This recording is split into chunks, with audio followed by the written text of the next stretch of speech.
Hello, everyone, and welcome to Slapendipity, Hobos of Happy Slappy Town. My name's Devin, but you can call me Gibby, and I'm here with Eric, who you can call Eric. Hi, everybody. I have to start with some very important news. I have my note card out. Groundbreaking, life-changing, trend-setting. Are you ready? Is Are it you ready Taylor for it? Swift's new album? There's a new Taylor Swift album! I'm burning my note card. So on a couple days ago, Taylor Swift's new album dropped. It's called The Tortured Poets Department. Came out at midnight. Now, what me and my little brother do is we have this ongoing tradition where whenever a new Taylor Swift album drops, we'll listen to it at midnight. So typically we're both in beds, and then we'll like text each other updates. So like we'll be on the same song at the same time, and we'll be like, "No way, this happened," or "Oh my god, this one was so good," or like, "Wow, this is trash."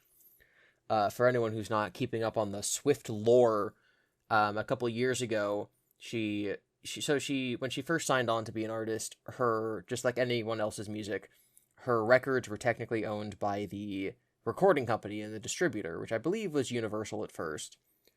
And then over time, people sold off the rights until eventually now some guy that she really does not like owns her music.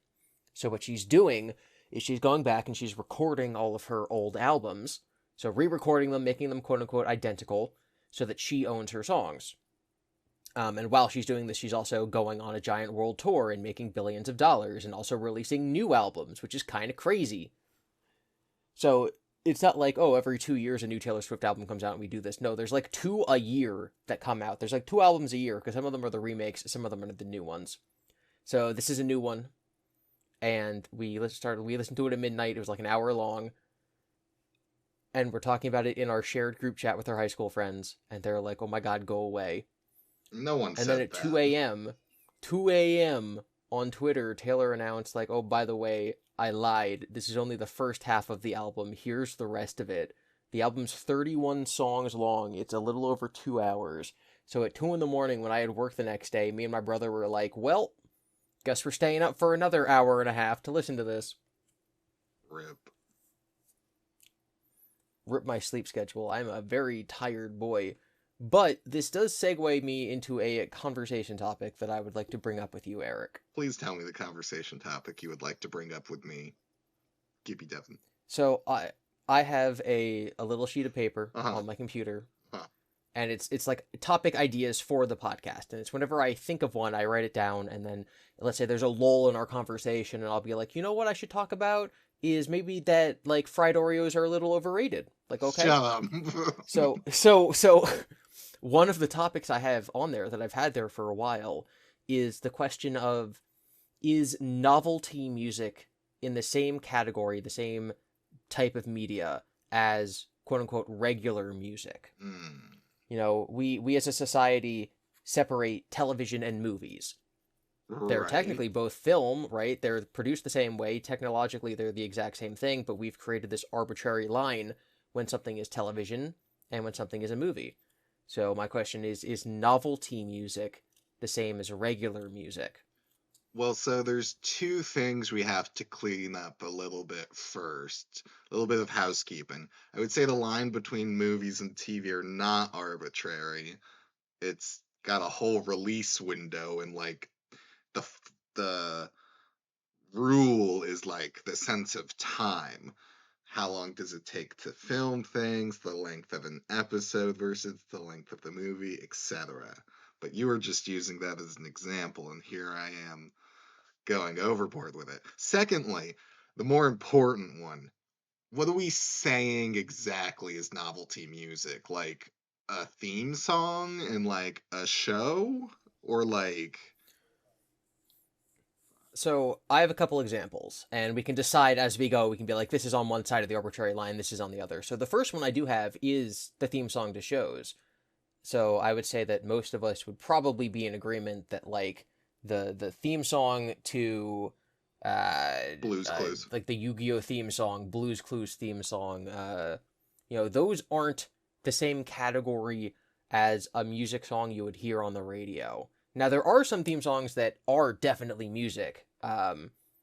because like they're literally just songs. Yeah, I feel like this gets a little tricky um because of that, like the amount of like businesses or whatever that'll just be like, we need our we have our video game and we need our character to have a theme song. Let's just hire a band and they'll just make it for Yeah, so us. something like Malcolm in the Middle, where the theme song is literally just like a song, Mhm. or something like even like Arthur the Aardvark, like the theme song to that show, that's a banger, and it's not necessarily like about the show or written for the show, I don't think. But it to me that's very different than like the Danny Phantom rap. Uh yeah.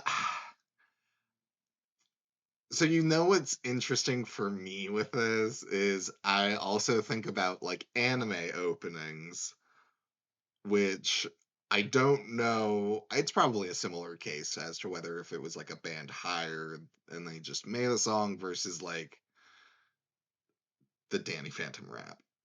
Especially with Spotify blurring the lines of things, because I'm sure if you wanted to listen to the Danny Phantom rap, you could find it on Spotify. And like, is that a song? It has a bunch of streams. Um, But like if you have a Spotify playlist and you're hanging out with your buds and you go from Bohemian Rhapsody to Gangster's Paradise to the Danny Phantom rap, I think people would say that there's a difference between the yes, first two and the third one. 100%. So on my little sheet, like the reason I took down this note, I wrote anime openings quote AOT, Attack on Titan. Oh, sure. And that's because my brother talked about how on his Spotify workout playlist he has one of the theme songs to Attack on Titan on there. Yes. Is the song called Break Free, or is that just like the only lyric that anyone Uh, understands? I don't know what the I mean, the song that I would have for my workouts from Mm-hmm. Attack on Titan is Rumbling. Yeah, no, that's totally it. Yeah, it's Okay. rumbling. It's the hardcore heavy Yeah, metal. I yeah, think yeah. season like 3 or 4 opening. Yeah. Yeah, so he has, yeah, and a metal screamer guy goes break Yeah, yeah, yeah, free. yeah, yeah, yeah, yeah. Yeah, so he said that that's on his workout playlist, and I'm like, It's you're so not good. wrong, but at the same time, to me, a song, like in my head, the arbitrary line is that a song can stand on its own, whereas the reason that you're listening to the rumbling Hmm. or the Danny Phantom theme song is because it is an aspect of a show that you enjoy. See, I Like I think it's difficult to appreciate it as something beyond the theme song to the show. I mostly agree. I, with with the obvious ones, like I wouldn't say Rumbling is obvious. Like I think that if you heard that in the wild, you could be like, yeah, that's its own song. It's also in Japanese, so like, I don't Well, know how that well one has a they'll. lot of English It lyrics. does. It does. Yeah, it's like, if you lose it all outside the wall, which Yeah. is again something specific to Attack on Titan. Yes, but it's also vague enough to where you're like, the wall is a metaphor and the wall is me and but the Yu-Gi-Oh! It's time to duel. Like, Hmm. yeah, you're not like no one's gonna be like, ah, yes, of course, this is the symbolic of whatever, or like Danny Phantom rap of it is literally the backstory of the main character, um, which I would say is so different from like Rumbling as an example, Hmm. or like other. If someone said, I really love the theme song to How I Met Your Mother, and so I have it on my playlist, I'd say, that's fair. Uh, That's pretty cool.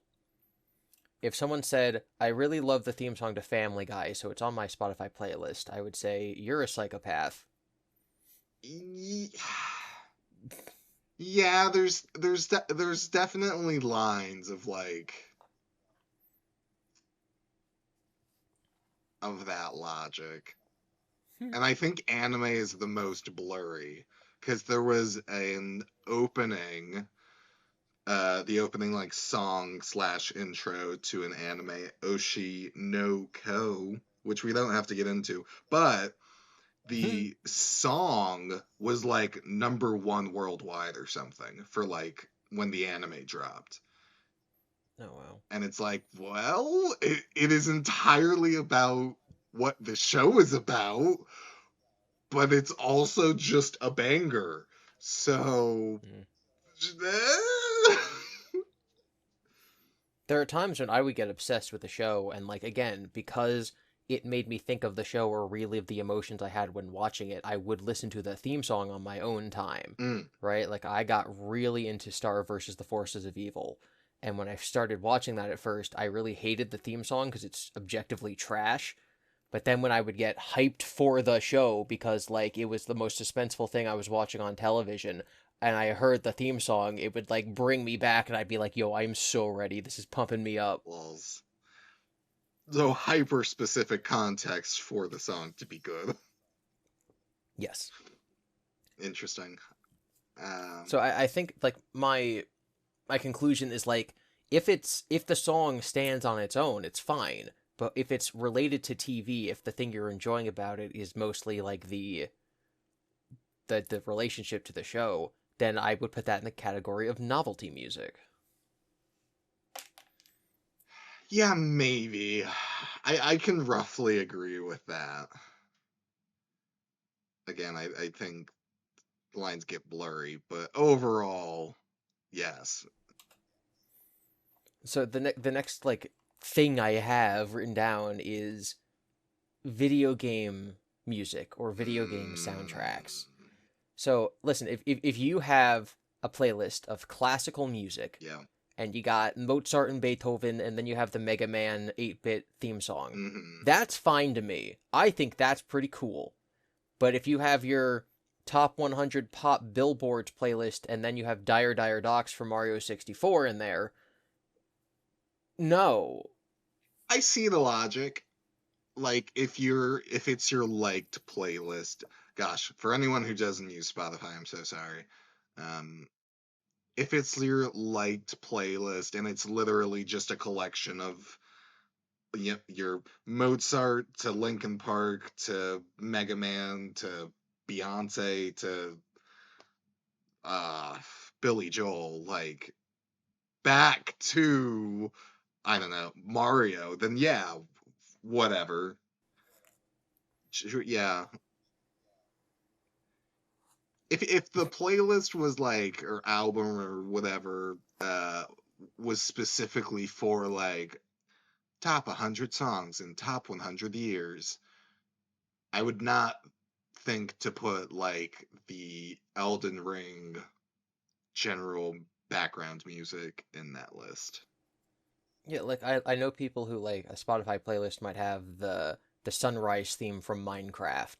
Mm. And I'm like, listen, that's it's a beautiful song. It's like that's great, but to go from a pop song to that, it like there I do not believe there's a vibe or a mood where it makes sense to go from one to the other. It also that might show my way of interacting with music. Whereas if I have an album or a playlist, the point of it is to, thematically go from the way that one song links to the way that another song, links back to the first one. Um, or if I have something on shuffle, it's just like, yeah, I'm vibing, I'm driving my car, yeah, this is a bop.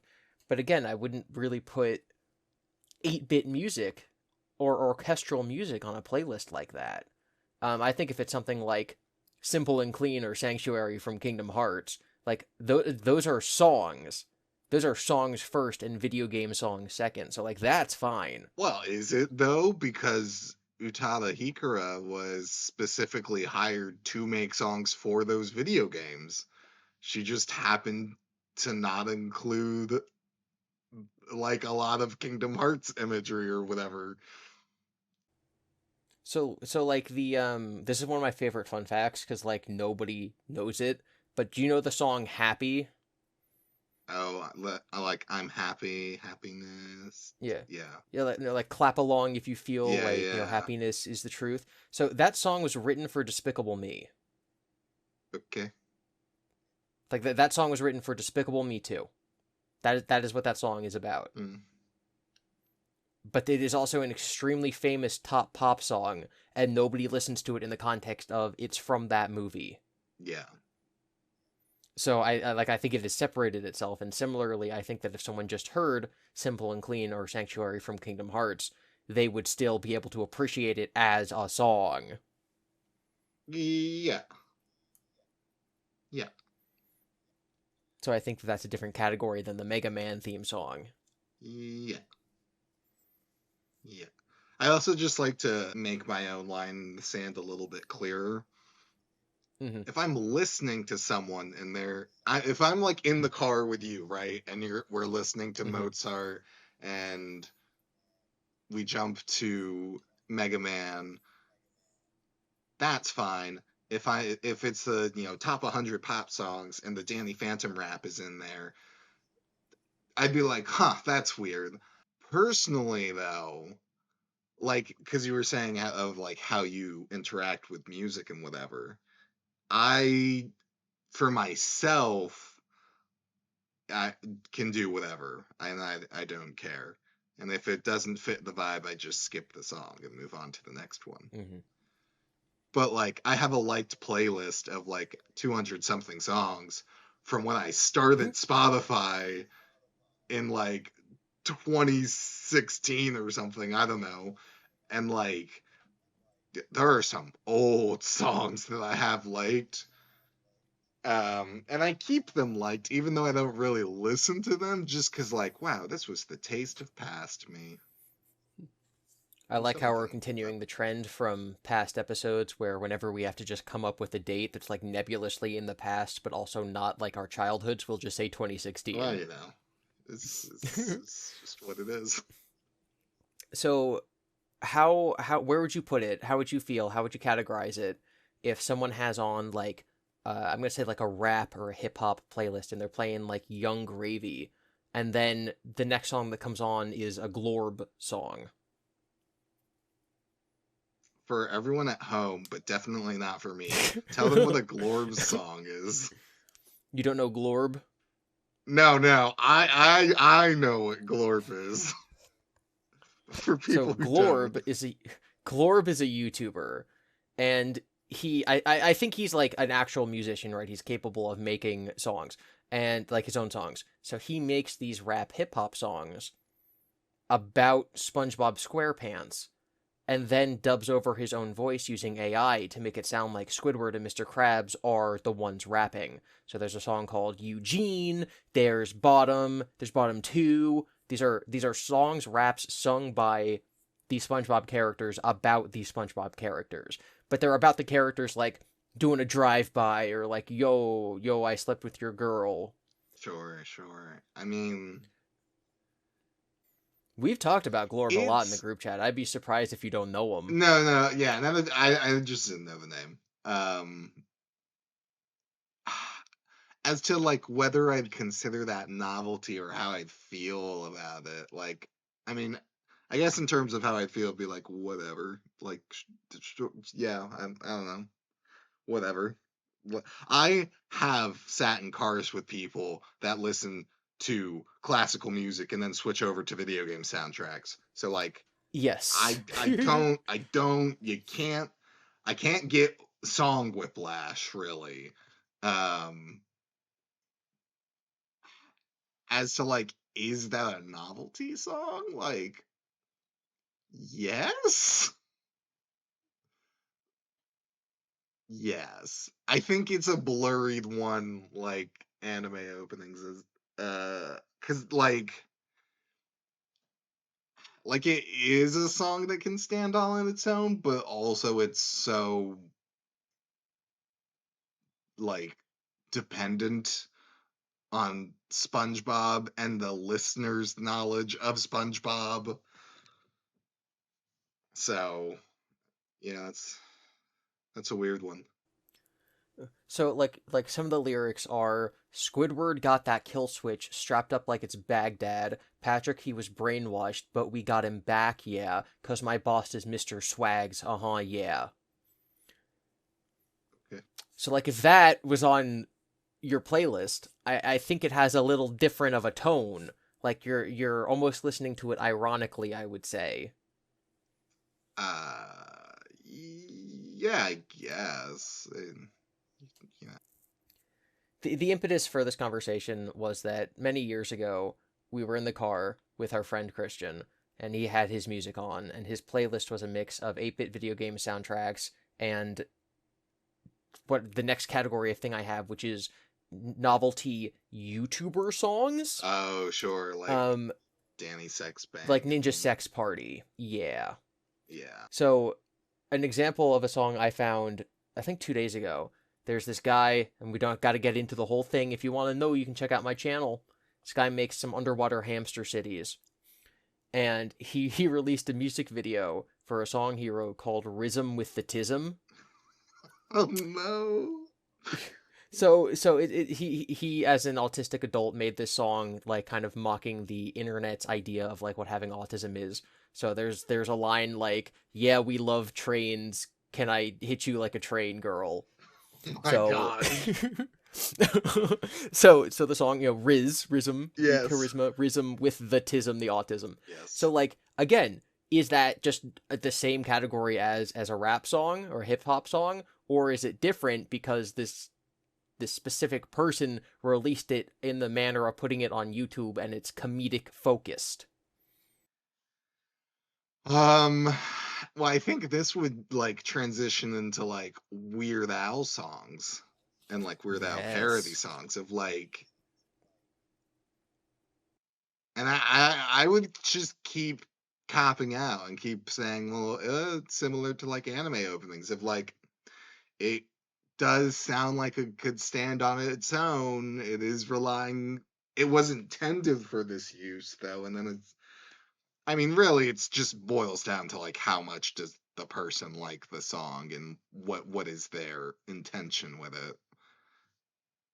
Uh, But like, do you think that people unironically listen to Amish Paradise, or when they listen to it, is it the entertainment value comes from this is a guy who is rapping about rapping being a very modern type of music associated with urban culture, rapping about the Amish, and also it's a parody of Gangster's Paradise. Like, is that where the enjoyment comes from, or are people unironically enjoying the music, right? I think, yeah, people could unironically enjoy the music. Not everything is ironic.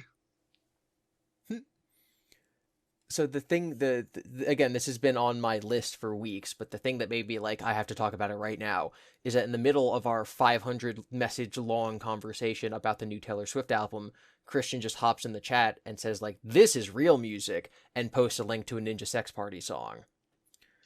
And it Yes. brought me flashbacks to that car ride where all we listened to was Ninja Sex Party and video game soundtracks. And I'm like, but is this music though? Or is this, LOL. is music movies and this is television, right? Like, is that separation something that exists? Who's to Are say, you okay? man? Who's to say? Who's, what is music? Isn't all music just rhythmic bee-boo bops and, you know? Bee-boo, bee-boo bobs?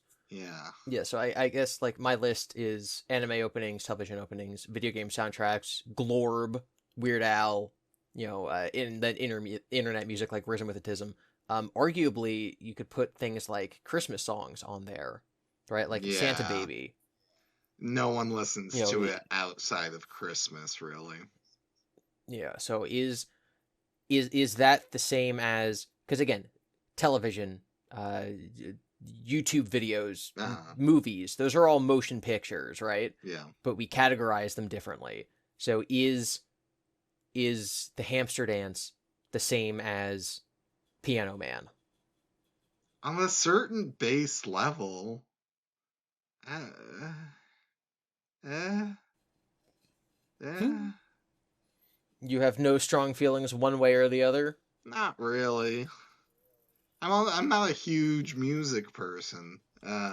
Like, I'm trying to come up with the platonic form of music to come up with a working definition we can have here. You said earlier that like you have a way of telling the difference between television and movies. So is there a way to tell the difference between the Super Mario Underground theme song and... See, I was gonna use the example of a Kesha song, but I can't think of any. Which one would you like? Any of them. Praying. I'm blanking, Eric. Praying. I can't come up with any. Sure. Die Young. Sure. Okay, here's what I would say, right? Here's my take. I would say songs or music or whatever that's right of like video game background music, like soundtracks, like they don't have words, right? They're just, background music. Equivalent to old classical music, they both have no words. Mm-hmm. Gimmick songs, novelty songs, where the Danny Phantom rap is a song, but lyrically, looking into it, you can, check a box in your head of like, is there a bunch of the same thing being repeated, and is this, do I know it's from a show or whatever? Novelty song. So do you believe the novelty comes from understanding that it is a secondary aspect of a larger piece of media? Yes. Right? Because even with parody songs, that's the point, is like, haha, look at Weird Al singing I'm fat. Like, the point is he's making fun of this other song, and now we have this song. So a song Uh-huh. is something that is written as it is written as itself, whereas a novelty song is something that is written as a larger part of a single part of a larger artistic expression. Yes. So the opening to a TV show is the opening to a TV show. A parody song requires the original in order to get its full intention across. That kind of falls apart when you're talking about Glorb. But like I think there might be something in that still definition. requires the knowledge. Like, I mean, What about Risen with the Tism? Is that a real song? I have not personally listened to Risen with the Tism. Okay. However, when you described it, well, I think that think that probably does fit in the category of real music. Yeah. Yeah. He had a very clear message when he wrote it, and it's not reliant on anything other than general knowledge of the public conscious. If WAP is supposed to be a real song, right? Like, again, it stands on its own, and it's humorous in nature, right? Like, that's the point. Then I think Risen with the Tism can be too. Yeah, no, I'd say Risen with the Tism with this song. I think part of the overarching thing I realized with Risen with the Tism compared to like all these other songs, right, is like Risen with the Tism was made with like an artistic purpose, right? He was like, you guys think autism has all these whatever connotations, I'm going to make a song really about whatever.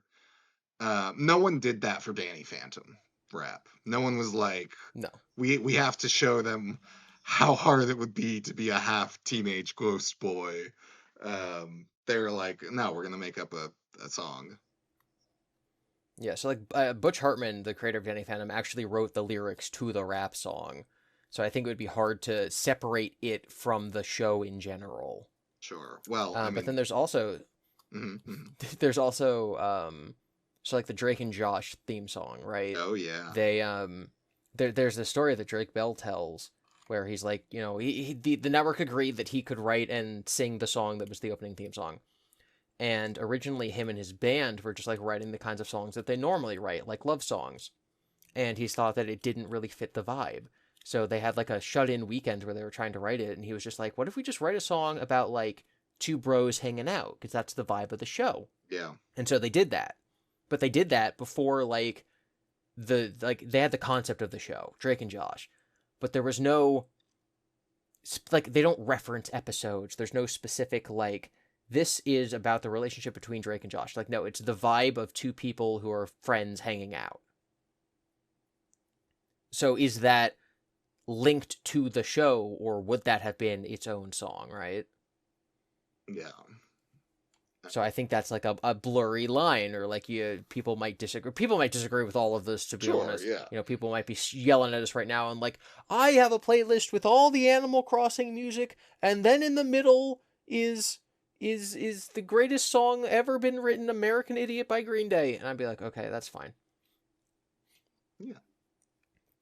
But like I think that discussing, you know, as you know, Eric, we have lots of semantic discussions, particularly between me and my brother in the group chat, where we try, because we're both philosophy, we have philosophy degrees, where we try to come up with like strict definitions to things, or like explain why two things have different, you know, what is the platonic difference between two things, or is there one? Or if we're saying that they're the same category, what is the thing that they have in common?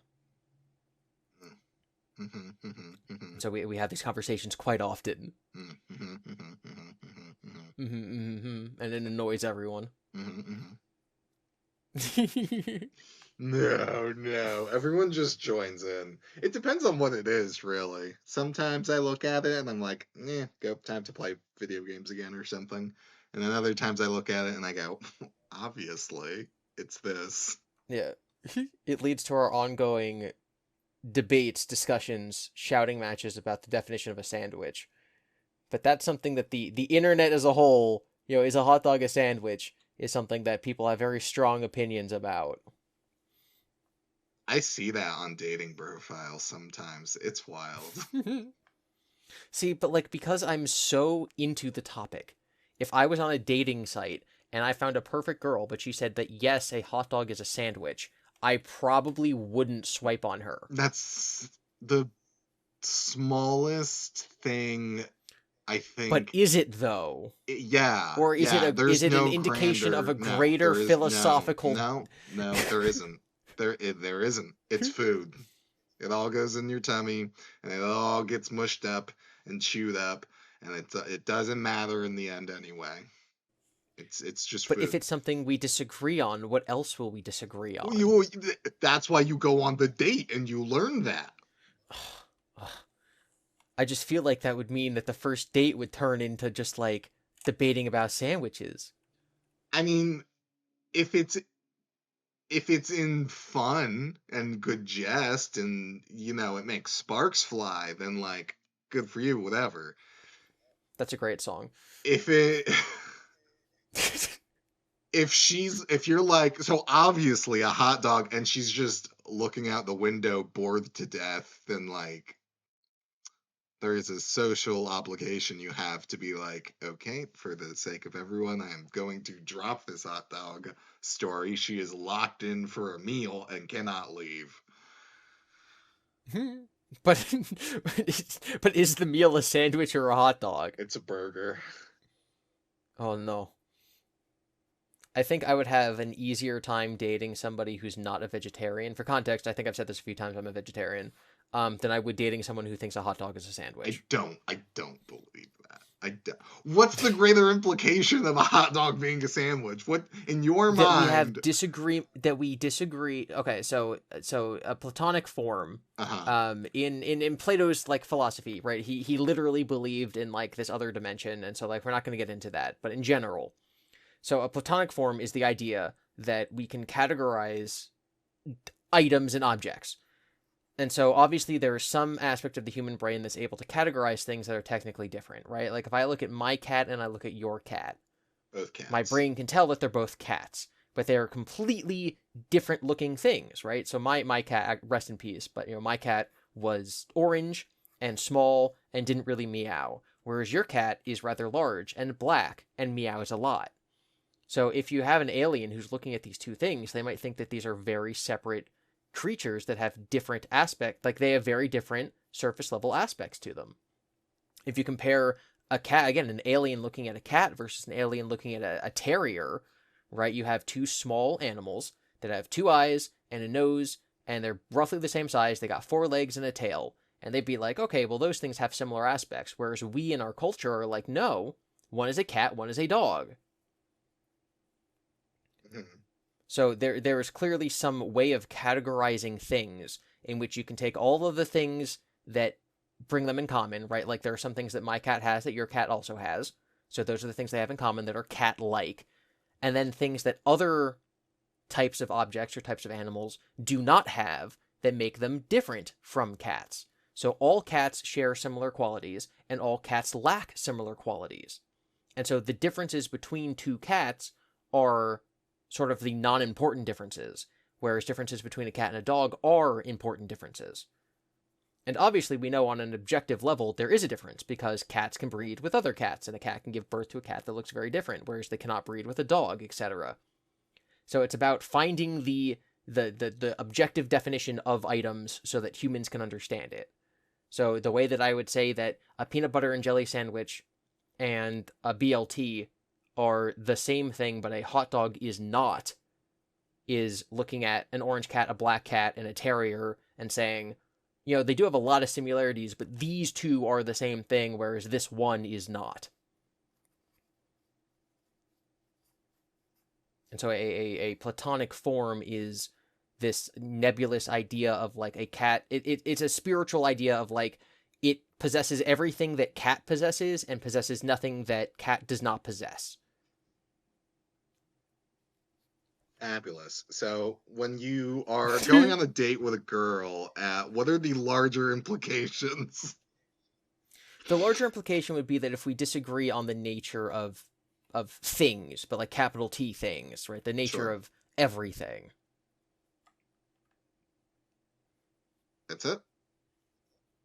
Yeah, which I think is a pretty big deal in a relationship. Wow, but then you like talk it out and you like figure out if it's just that one thing or if it expands to multiple things or everything. Listen, if I can convert them to a sandwich purist who does not believe, in fact, that hot dogs are sandwiches, which is the correct answer, Well, then like that's fine. uh-huh. Mm-hmm. Well, but again, but you would have to like go on the date and like talk it out and learn these things. I don't want to start my first date by converting someone to sandwichism, Eric. Well, don't make it about the sandwiches then. But you're the one being like, I don't think I could date someone who believes a hot dog is a sandwich. Mm-hmm. But you don't want to convert them on the first date, but it is a red flag for you, so you don't want to go out with them. But you have. I think that's a much. You have That's to a much better give, term. It is a red flag. You have to give a little compromise somewhere, otherwise you just won't interact with anyone who believes a hot dog is a sandwich, romantically at least. Which if I don't know, it's pick your battles, I suppose. And that is one of my battles. I disagree with that battle. Okay, it's fine. We can agree to disagree. So naturally, we cannot, however, agree to disagree about sandwiches because you're wrong. A hot dog is a sandwich if the bun breaks, because then it's two separate. Then it's not pieces. it's not a properly formed hot dog if the bun is broken. So now you're talking about something different. No, it's not broken. It is broken, but like it's still two different pieces of bread. But if a properly constructed hot dog, the two parts of the bun are attached, then a properly constructed hot dog is not a sandwich. Yeah, but if you bite into it and it breaks, like okay, it was well, properly... if I have a properly constructed pizza, yeah, and then I take it and I roll it up into a burrito shape, is it suddenly a calzone or is it a misshapen pizza? Both. No, I rest my case. I just did that, so everyone can yell at you in the comments, because clearly I'm right. No, it's fine, I'm right. I don't care. It's such a beige flag for me. It literally, beige is so generous. I don't think there's larger implications for the hot dog things because that means that the person was either just online and thus had to have an opinion about this, or like is truly invested into it and it's a strong belief, and I just can't care that much about that personally, so it'll just roll off my back. One of my, I think I've mentioned this podcast at least once on here, but one of the podcasts I really like, one of my favorites is the it's called Popcorn Culture by the Super Carlin Brothers, and there have been a lot of things on that podcast that they've said that have like changed my outlook on life, and one of their stances is that the amount that you should care about something publicly should be equally proportional to how little it matters. You should have LOL. big opinions. You should have big opinions about little things. And then, like, you know what we're never going to talk about on this podcast? Politics and religion. You know what we might go on for 40 minutes about? Novelty songs and sandwiches. Lols. So that is 100% something that I stick by, is if I'm talking to someone, especially like a stranger, and they like bring up something, right, like important, I'm not going to just like throw my beliefs at them. I'm not going to be like, well, actually, gun control is this. Instead, I'm going to be like, oh, yeah, okay, everyone's entitled to their beliefs. But if they disagree with me on if a hot dog is a sandwich, I'm going to destroy them with facts and logic. I mean, I think there's a certain amount of like social graces and norms, and like, yeah, it'd be rude to be like, well, your God is stupid and my God is right. Like that's just not going to go well for anyone. So I could mostly agree with that. I think I don't know entirely. I would have to think more on it because then there is the idea that we would just never talk about important things, which then people could get like trapped in their beliefs and what even just like exposing yourself to other thoughts, and Yeah, but this that's this is neither here more nor in there. it's more on the idea of a socially polite situation, whether it's Oh, at work sure. or it's on a podcast or you're at a dinner, right? Like you don't talk about even, my political opinions and my religious beliefs are extremely core aspects of my personality. I'm not going to bring them up if someone else states the opposite opinion. But if someone has a disagreement about, Taylor Swift's best album, we're going to fight about it. Clearly, it was her first one. That is the correct answer. Oh my gosh, Devin, no. So okay, so me, I flip back and forth between her first album, which is self-titled, just called Taylor Swift, and her third album, which is Speak Now. I think that those two are the contenders for the best, but people may disagree with that, and that's okay, Haven't unless they're in front of me, in which case we're gonna get in a fight. I've only listened to Taylor Swift on the radio. Yeah, so you probably never heard any songs from her first album, because even like You Belong with Me, that's on her second album. Mm. No, I don't I don't have any strong desire to listen to them anyway, so it works out. That's fine. As we established already, you're just wrong about everything, so it's fine. Because of the sandwich thing? Because of the sandwich thing. Nah, nah. Okay, so on the subject of food, I guess. Last night my one friend from work invited me out to go to a nice, lovely local restaurant here in Happy Slappy Town, Applebee's. Yep, It's the same friend I went to the other week when I had pretzel sticks, yep. and it's the same Applebee's I went to the other week when we had pretzel sticks. Did you get pretzel And sticks? he wanted, so that's where I'm going, Eric. So he's like, "Hey, I invited one of our old coworkers, or technically he's my employee. He's this guy's coworker, who left the job a couple months ago and who none of us have really talked to. He's like, I kind of want to catch up with this guy, and I also want to like chat with you. A lot of stuff's going on at work, and so like, will you come to dinner? Now, keep in mind, dinner is 11:30 p.m. So he's like, do you want to come to Applebee's? And I'm like, well, it's been a long day at work, and I had an 11-hour work day. and tomorrow's my day off, and I have to get up at 10 in the morning to do the podcast with Eric. Hey. And I told him, like, I was giving him wishy-washy answers. And eventually I sat down with him. We were sitting on a couch. It was a slow period. And I was like, I'm going to be honest. My main issue for not wanting to go to Applebee's with you is that I feel if I go, I'm going to order food. And I should not be eating that late at night, and I should not be eating pretzel sticks. And so I feel like I have to miss this social opportunity because I am struggling with my diet. And he looks at me and he's like, okay, so here's what's going to happen.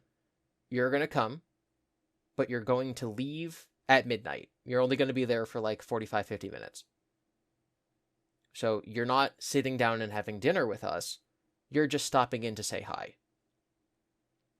And I'm like, okay, that should work, right? Like, because then I'm not going to order anything.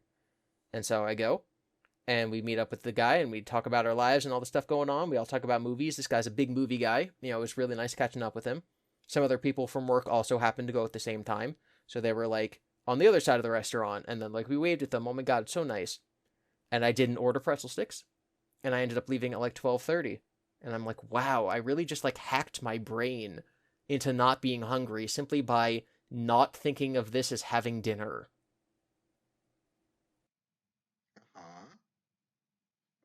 Yeah, that's right. It's a good hack. Have you ever experienced anything like this? Well, yeah, I guess of just being like, I'm gonna go to a place, but I'm not gonna get thing because thing not needed now, and then I don't get it, and that's fine. Have you ever like gone, I don't know, if you're like making a day of going somewhere, like if you're going to like, oh my God, I'm going to go to the city to go to a Japanese market. Have you ever told yourself like, I'm not going to buy anything. I'm just looking around. Or do you go in with like, I have $60 to spend. That's my budget. I'm going to buy something. Um, I've done both. I think like there have been times where I'll go to like a bookstore and I'm like, I am only going to buy this one book for a gift, and that's it. And then they don't have the book that you need, so then that's awkward. Um, and then like I have gone into a casino and was like, I am gonna bet $20, and that that $20, however it evolves, is fine, and I'll do whatever I want with it. The point is, we don't spend more than the $20 that I am like currently bringing in, and then sometimes I'll make $40, and then I go, that was a long, crazy ride to get to $40. I'm good, and I leave a little bit richer, and then sometimes I just take the $20 and just play games until it's $0. That's actually such a funny like example because the same I was gonna like kind of bring this up, but the same friend, whenever we all go to a casino, he'll be like, I'm bringing exactly $20. I'm going to use the $20, and that is it. I'm not here to gamble. I'm here to hang out with friends. Whereas the rest of us, and again, I'm not a big fan of gambling, but like it can be fun. I'm like, yeah, I got like $100. And that's just like, the same way if we went out to eat, I probably spend like $40 on this and then like $10 on mini golf and like this and that and the other thing. The fun comes from, the fun has a cover charge, and that cover charge is the $100 I'm going to put in the beep boop machine. Yeah. And it sort of doesn't matter, like, if I end up like up a lot of money, I'll be like, you know what? Now I can continue the fun of the night. And that might end up balancing out to zero, which of course it will, because that's how casinos work. But like it's like that's part of the fun, whereas the other guy is like, no, that's not part of the fun. I'm just here. Yeah. But I didn't know that you'd ever been to a casino, Eric. I've never heard that before. Yeah, it was when I was on a cruise. Okay. I actually have been to uh, AC, as the cool kids call it. So Atlantic City. yeah, You've been to like Atlantic City casinos? That's wild. yeah. I went with my family. My grandpa gave everyone like $10, I think. And he was like, "Don't you dare go to any table. You're not ready for it. No one will like you." I was Yeah, like, I'm "Okay." very scared of going to tables. I feel like if you went to blackjack, like that would be fine because blackjack's just I so easy. But I yeah, feel I like I'd don't be know. intimidated. I'd be like, am I allowed to touch my cards right now? Am I allowed to put my money in? Like, what? I don't know what's happening. No one's talking. Is it my turn? Oh my God. I'm gonna get kicked out. They're gonna think I'm counting cards. Lulz. Because I have no idea what I'm doing. Yeah, yeah, well, that's what slot machines are for. Yeah. And again, not advocating gambling, but it can be fun if the point is not to win money. That's kind of my philosophy. Yeah, it's truly there just as a vibe thing. Yes, we should go to a casino, Eric, at some point. Yeah, I'm more of like if I ever go on a cruise or something, I'll go down to the casino because there's only so many things you can do on the cruise ship. I don't know that I'd like willingly want to go to a casino on land. So there's a lot of, some of the, I'm gonna say local casinos, but they're like an hour away. They're like a part of a larger mall or a larger hotel. So like part of it is you go out to dinner, you walk around the mall, you Oh, do some window sure. shopping. Yeah. And Eric, I know that you enjoy going to the mall, right? Like I'm sure that you probably have stories of recently going to malls. I enjoy going to malls so much, I went again. Yay! Let's tell your mall story. So we went to the mall. You and I went to the mall 2 weeks ago, I think, Yes, 2 Mondays ago. uh, to sell our bulk cards at the local game shop where I bought my pin and all that. And my one friend was like, "Hey, we should hang out Thursday." And I was like, "We should." And then I remember the memory from when we went to the mall of one of the people there being like, "Yeah, we have Lord Kana tournaments on Thursdays." And I went, "Oh, friend, we should go to the mall on Thursday." And he was like, yeah, we can." And I was like, "And then you can sell your cards." And he was like, "Oh, snap, so true." So that's what we did. We went there. He sold, I don't remember exactly. He only sold like the cards he had easy access to. I want to say it was like 5,000 maybe. Um, Okay, give or with like take. like like Yu-Gi-Oh Magic stuff. Magic. Just Okay. magic. Um, and we hung out. He sold his cards. I got my Lord Kana deck that I built myself. Like, I got the rest of the pieces I needed from them.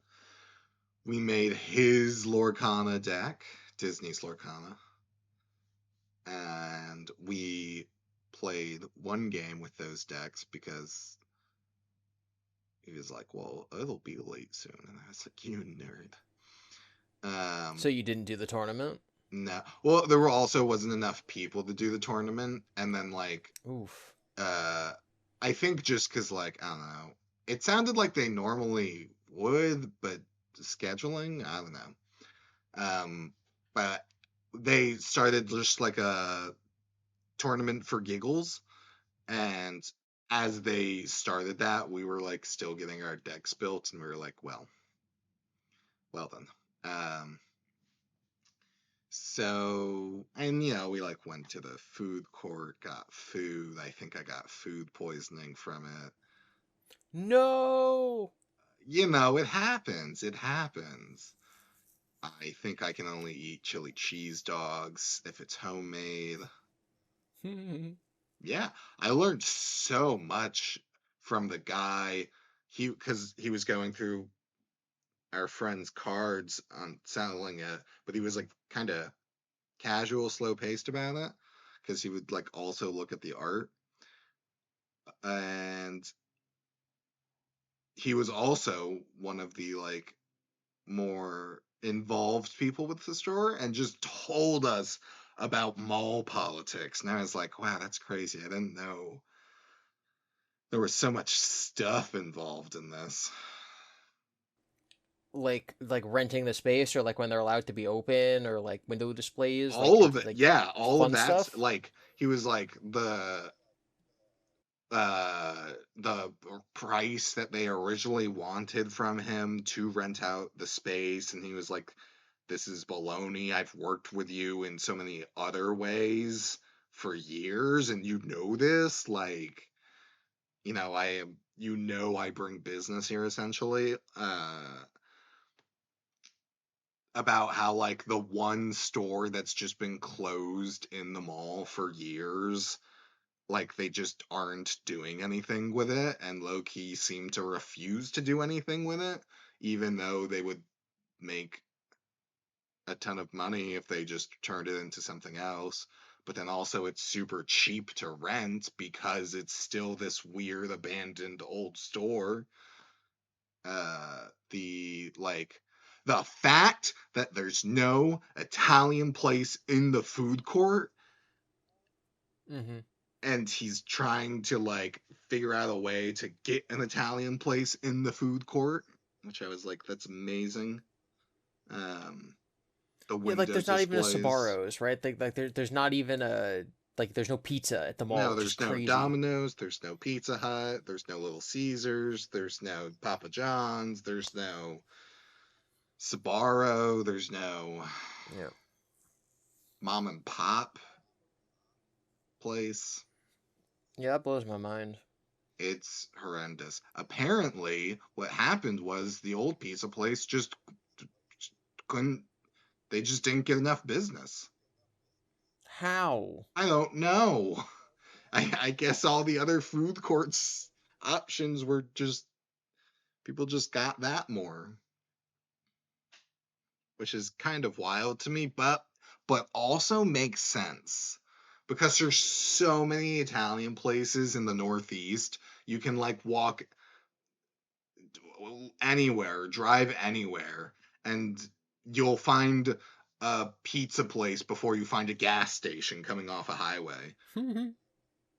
So the idea of like they're so common, and then a family goes to the mall and they're like, well, do you want Japanese or fried chicken or Latin fusion? Oh, and then there's pizza, but we can just get pizza anytime. So So you think that people like see, in my mind, mall food is like trashy. yeah, So like pizza fits in right in there, where someone going to the mall to like, oh, this is the one place I can go that has Asian fusion, so why would I get cardboard pizza? Like that's so yeah, foreign to me. yeah. I think it's something like that. That's so quirky. That's so quirky. What else? It's basically it. You remember how, and we brought up on the podcast, they had playmats for Lorcana. It was like a Nightmare Before Christmas one. I recall. You remember how they were like, yeah, this is just the prototype. Next week it'll come in. I recall. It wasn't in. So you still can't buy I still your can't Jack buy it. Skelly Man. Hey, it's Oh no. Sally on it. Thank you very much. Sally and Jack Skelly Man. There is no Jack Skellyman on it. All right, so we're gonna go to break, and you guys are gonna listen to Legrand Chase, and then we're gonna be back because there's no mailbag this week. Where do Disney songs fit into our previous discussion? Yo, musical songs? That's actually a great idea. Let's talk about that when we get back. Ba-dum-bum, ba-dum-bum.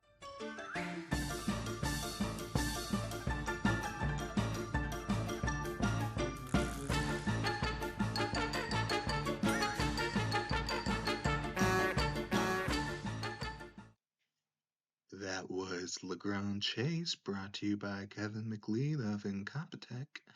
Now we're going to introduce you back into our smooth jazz podcast, where we'll be discussing the innate differences between songs and music once again, as the realizations of Disney songs eke their way back into the public conscience. That was actually very smooth and nice to listen to. So, Have you ever considered starting an ASMR channel? no. Okay, so you wouldn't do Eric ASMR? I mean, no, I never considered it. I never thought about it. I would maybe do it. Okay, that would be really funny. Like you can have Eric ASMR, I can have Gibby ASMR, and we can just both do it. I don't see any problem with that. There's a channel called Gibby ASMR. You silly. Oh, They my God, already is there? exist. I don't hear that all the time when people are making comments on my videos like, wait, this isn't Gibby ASMR, or I can never find your channel because I only ever get Gibby ASMR. So do you not actually think that was good ASMR? You just wanted to talk about how you keep getting misrepresented? It sounded more like NPR, like if you ever listen to NPR radio. Yeah, that's they what I just was kind of going talk for. very slow, very nice into their headset radio in kind of like a whisper voice. You want your voice low and your talk smooth. If you had done that voice that you just did for like the entirety of this podcast, and people listened to like multiple hours of it, and then you talked in your normal voice, I think you might have given people like mental disorders. Like they might have lost touch on reality. It would have just been too much, too groundbreaking. Too jarring. Like they wouldn't believe you. Yeah. Guys, I swear it's me. What do you mean? Okay, so if we're gonna talk about like not just Disney songs, right? Musicals. About whether or not they're novelty music, but like musicals, right? Yes. So okay, jukebox musicals, throw those out of here. Obviously, those are real songs. Jukebox musicals? Jukebox musicals, like Mamma Mia or The Guardians of the Galaxy. Okay, Mom, what? When you know what a jukebox musical is? I see it. I see it now. Okay, so it's like I was joking. Guardians of the Galaxy is not a musical, but it's when the stage performers sing already existing, usually pop songs. Yes. And they mix in the like the lyrics of the song to fit the vibe of the situation, or they might even like name characters the same thing as the names of the characters in the song, so it makes sense. Yeah. So like that's a jukebox musical, whereas a normal musical is like they write the song for the show. Yes. And as someone who saw Sweeney Todd live with, earlier this year, I do have musical knowledge. You went to the musicals this year? Yeah, I went on Broadway. My first Broadway show. No way. Yeah. Yo, that's so cool. Yeah. And you've liked Sweeney Todd for a long time, so that's actually like legit. Yeah, I'm pretty sure it was the first musical I ever paid attention to. So, some poetry. Like the movie, the Johnny Depp movie? Yes and no. My brother rented like the OG, like Sweeney Todd musical from the library back in the day, and I was like, "What's this?" And he was like, "Sweeney Todd. Here's a 2-sentence synopsis." And I was like, "Huh, neat." And I watched it for a bit, and I was like, then learned the Johnny Depp one, and so on and so on. So would you a song that is written for the stage or for a film, right? Like it's written to be part of a story. The typical musical idea is like when a character can't express their feelings in words, they sing. Yes. Right? So the song in a musical should be the inner thoughts of a character at that point in whatever story is being told. So if you listen to that outside of the context of a play, what feeling do you get from it, right?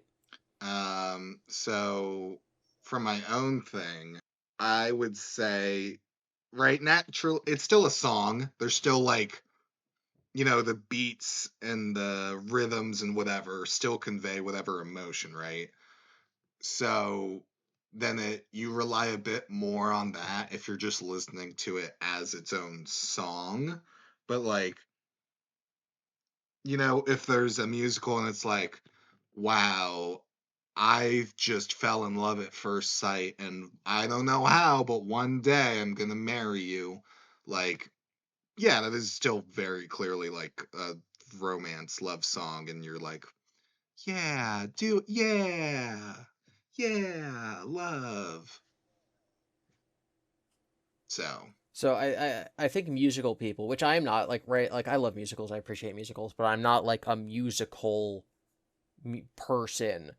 I think so. This is just me as an outside perspective. I think there's a lot of people who look down on songs or soundtracks for musicals that they believe are written for the radio, right? Like, we're gonna make this song poppy enough and generic enough that it can just be played on the radio outside of the context of the show. It still fits, but it's not yeah. like the same. Mm, In my favorite musical, which is a movie, right? In my favorite musical, the Playmobil movie, there are a couple songs, and the first big show opening number is both specific to the movie in that the characters are singing about their wants and their desires, right? It's like their I want song, yeah. but it's also vague enough. Like, the thing they want is to travel the world and go on adventures, which, oh my god, that's what they do in the movie later.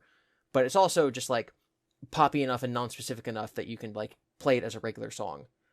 All the other songs in the movie are specifically sung by the character about the situation they're in. And so I would not say that they're capable of being pop songs, except for toward the end, there's a song by, I think it's Megan Trainor, which is literally just a pop song that was thrown in the movie. It's the worst one. Mm, mm, So I think that runs the whole gambit, the whole spectrum of like, here's a song that's specifically about the movie, here's a song that could be both, and here's a song that's specifically just a pop song.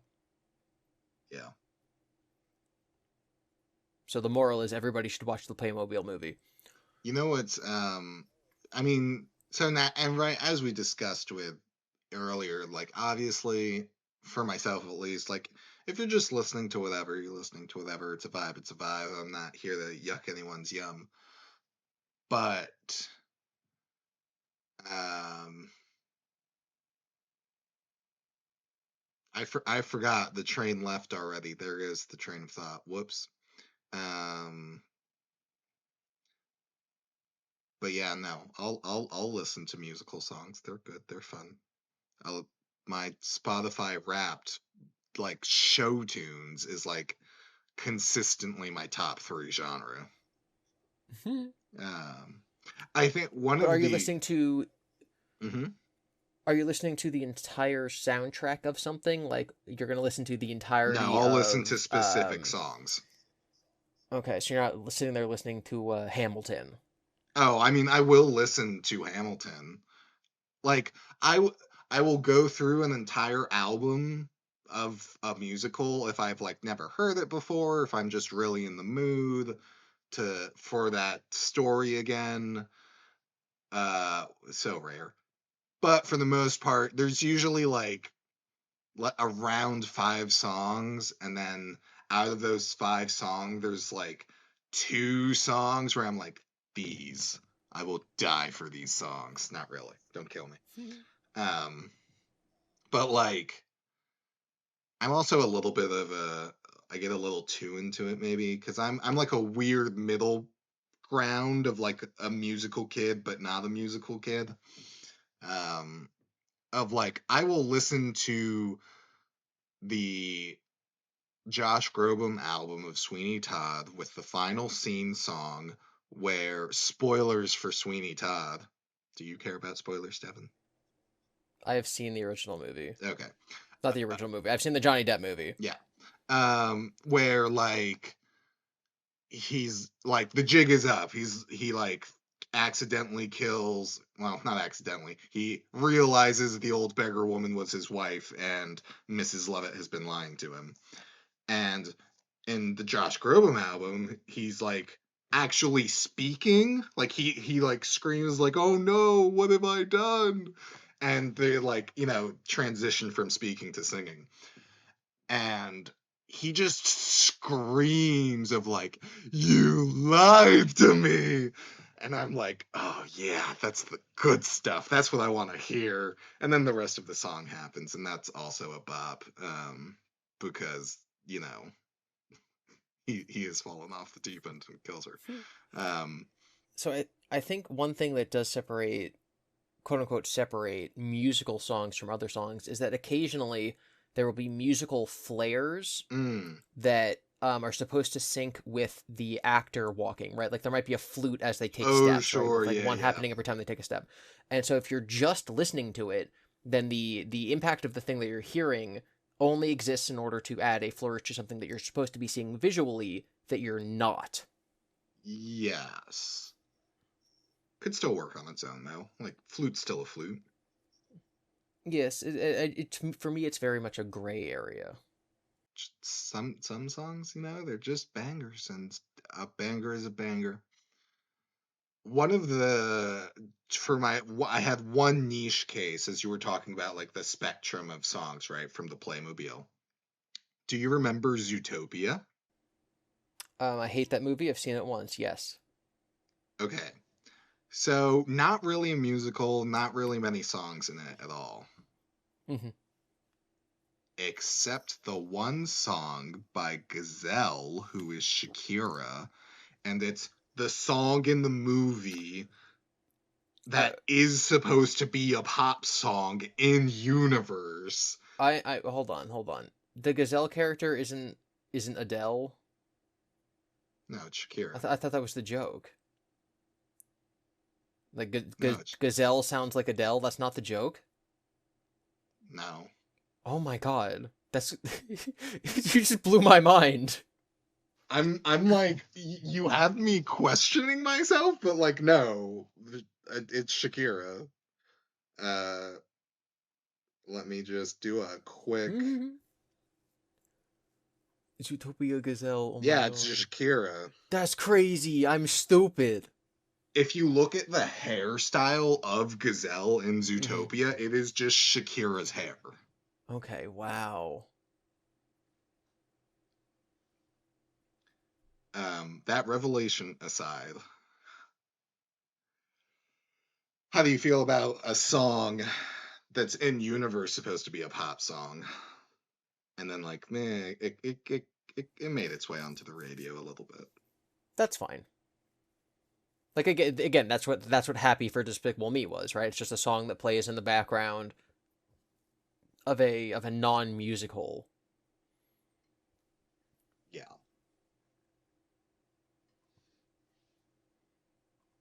With a music oriented episode.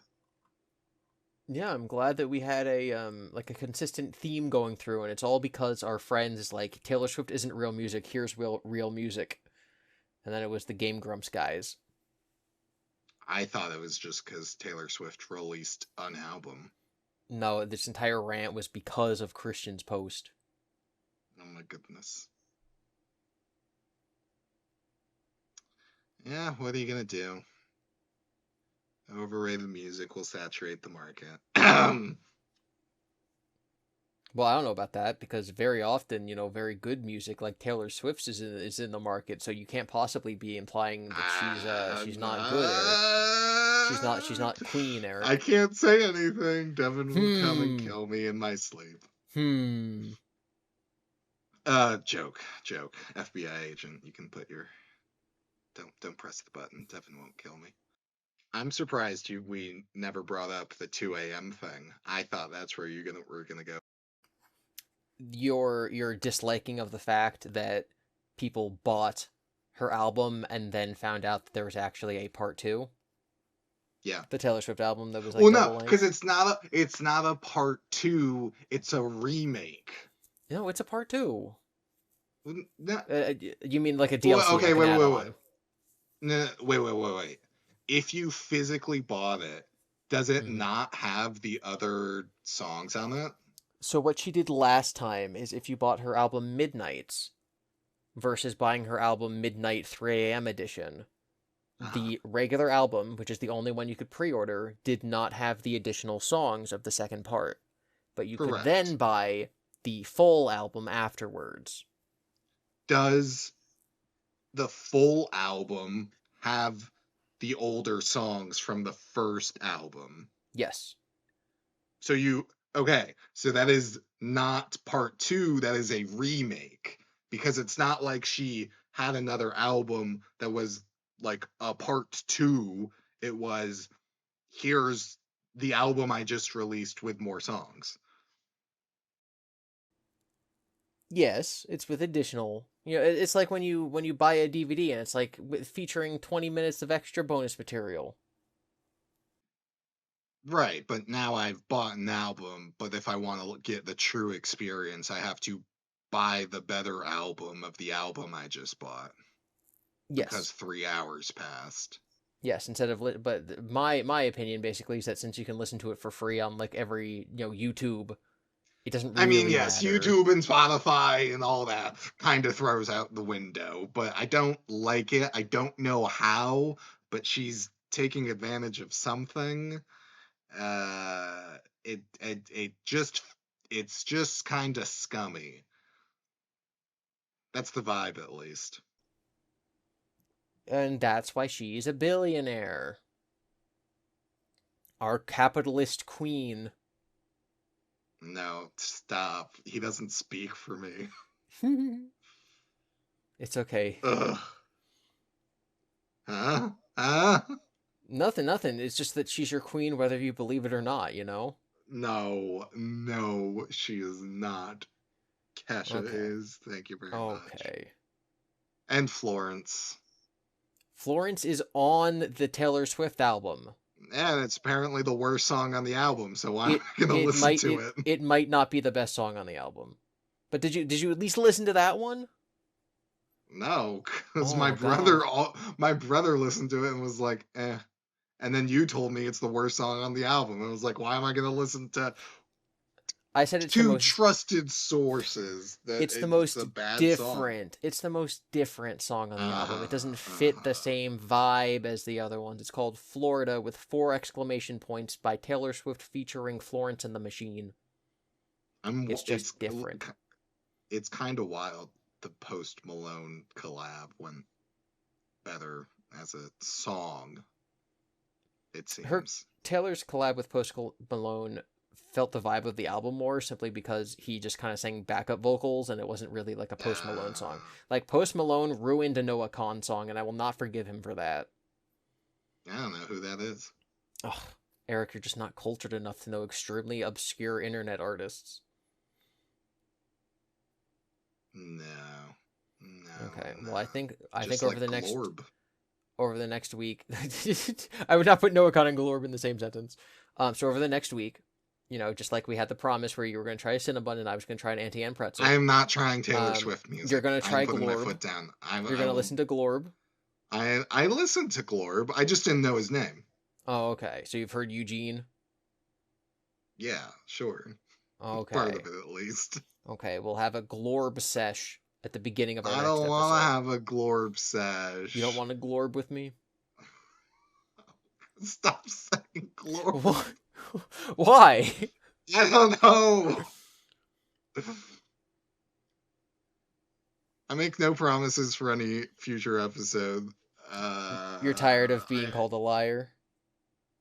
we need to have you make a promise for a future episode. That's what we need. Oh, lordy.